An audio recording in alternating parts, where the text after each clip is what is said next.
Good morning, Molly. It is good to be back with you today. This is our last day to be working on our folk art inspired birds.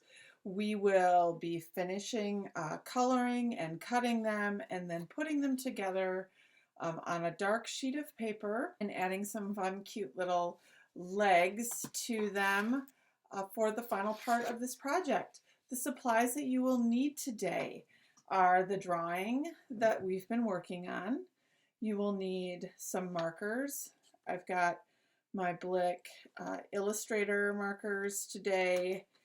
You can use whatever fancy markers you have. I also have my regular Crayola and my fancy Crayolas here in the tin.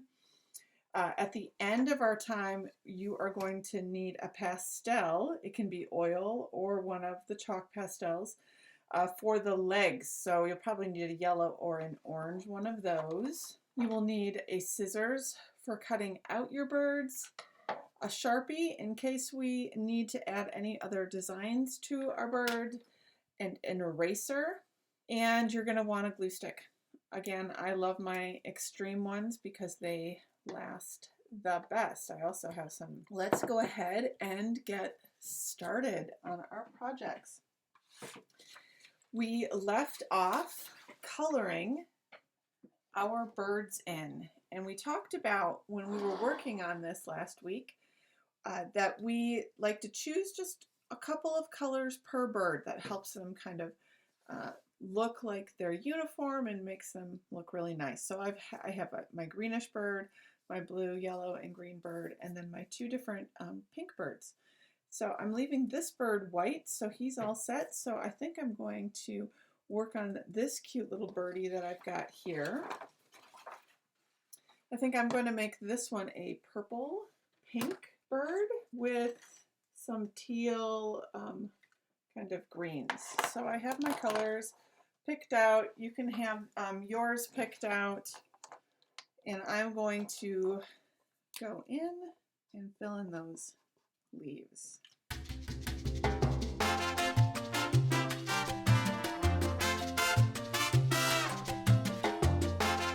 have 3 lines going down my bird's wings, and I am coloring each one with a different one of my purple pink marker.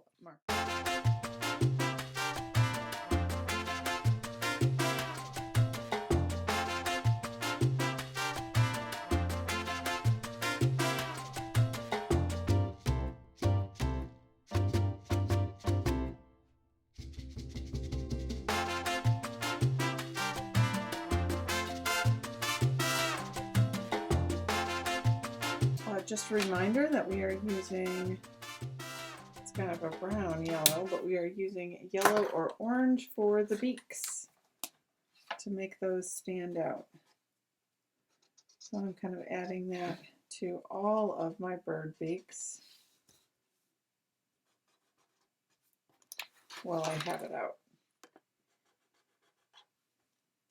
So you can see my green and purple pinks. I think for this bird, I'm going to make them all warm colors. So I'm going to do yellow, oranges, and a bright red.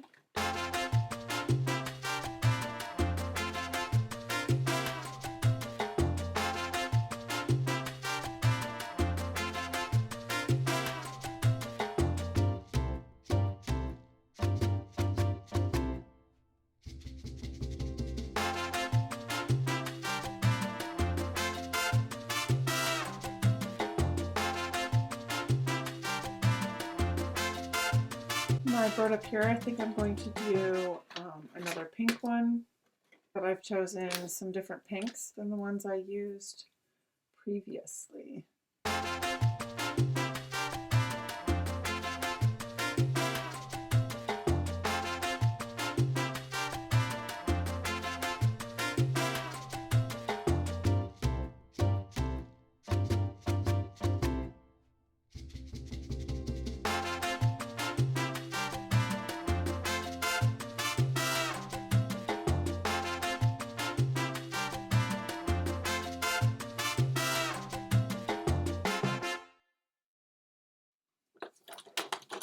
I'm going to do a blue bird in this next one.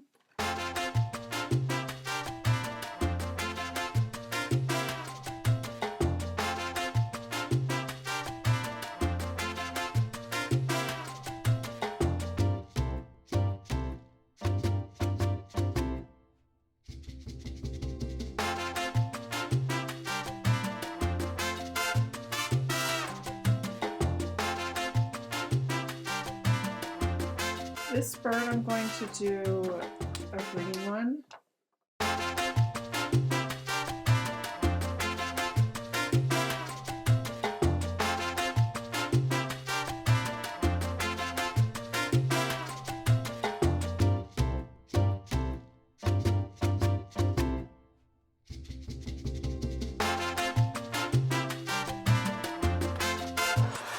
The last bird I'm going to do, I have 3 different purples.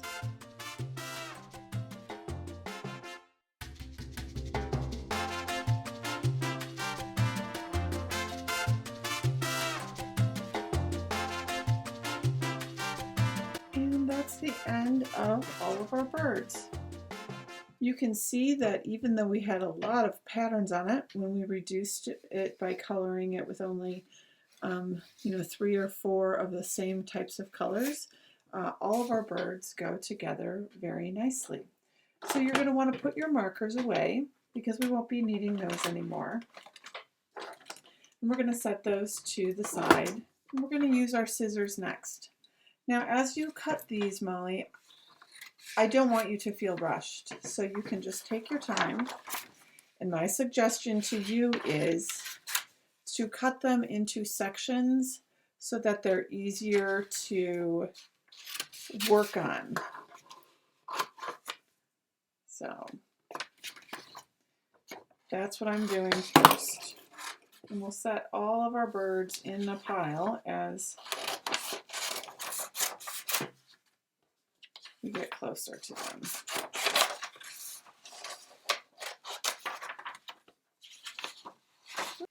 I'm just cutting off this extra paper. It just makes it hard to navigate around. All the extra paper will be setting to the side.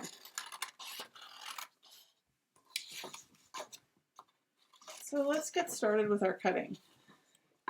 This will probably take you a while, so Molly, I want you to take your time, maybe put on a fun story to listen to or some good music, and you can just carefully cut out your birds as you do that.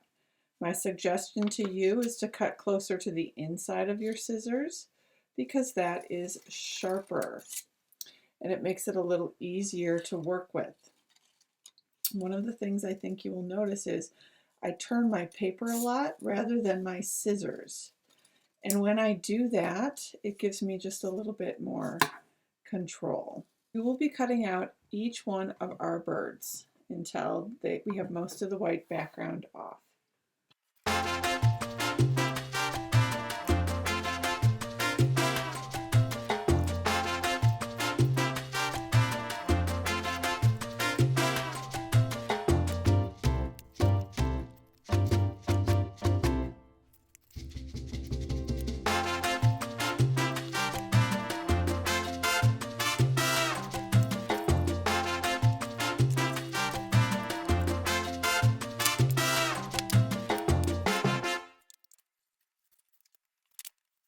This is one of the most complicated birds because it's got all these tail feathers. What I like to do, one of the ways I like to do this is you can cut in and then just cut in again and the piece falls out. So if you're not certain what's the best way to do it, that will help.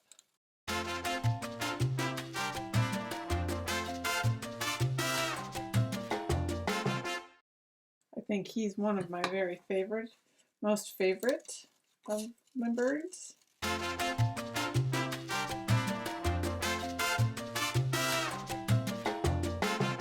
And that's our last bird. I want you to take a moment and get rid of all of your paper scraps. And then you want to grab those dark sheets of paper that I gave you or sent home with you. You're going to want to take, Molly, your large black sheet of paper and put your birds on top. And what you will notice is that immediately your birds, they just pop out. All of that bright color against the black just is a nice combination. So you can play around with what kind of order might you like your birds to be in on this sheet of paper. Now I'm going to put my bigger birds on the bottom. Now I can't put them right across from each other on the bottom because they are so big. You can see the tail feathers get in the way. I might have to take this guy and put him at the very bottom, and he fits across from here, and that will work. The other thing you're going to want to think about is how about the color combinations. How do you want your birds to go together? You might decide that you don't want to use all of your birds because you just have too many. So you can kind of, like I said before, play around with your birds and the order of them and see what you think could work. You can see that I've got my smaller birds at the top. We have birds looking in different directions.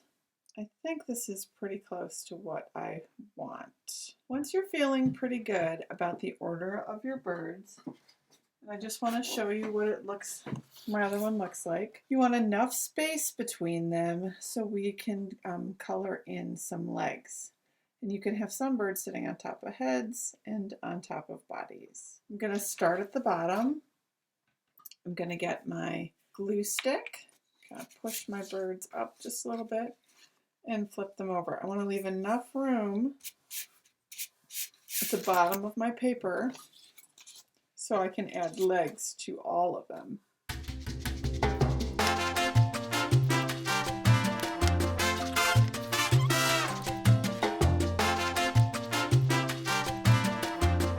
I'm switching mine around just a little bit because I wanted some more red on this side.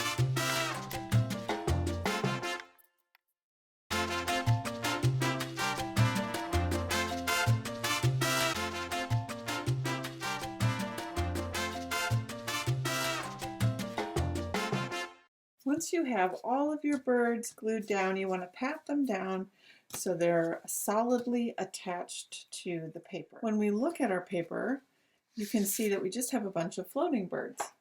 I'm opening up my pastel chalks and I want to take care of the floating bird problem, and I'm going to draw in some feet and legs for each one of my birds. It's kind of a funny little spot for my bird to have its legs. Some birds might have longer. This one's going to be on its tippy toes.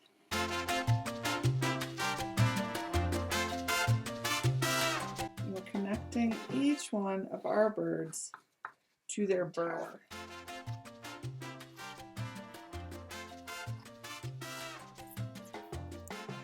And one more on the very, very top. There you have it, our Mexican folk art inspired bird project.